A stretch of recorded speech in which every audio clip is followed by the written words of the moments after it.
So I just read a marker that said this river, which starts up there at the falls, goes 550 miles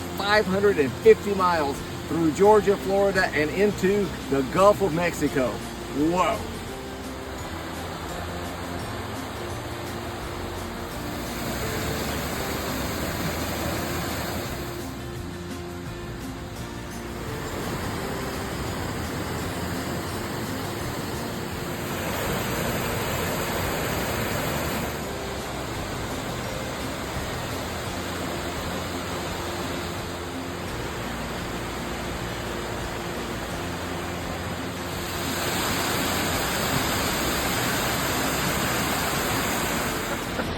Well, now all we have to do is walk back down.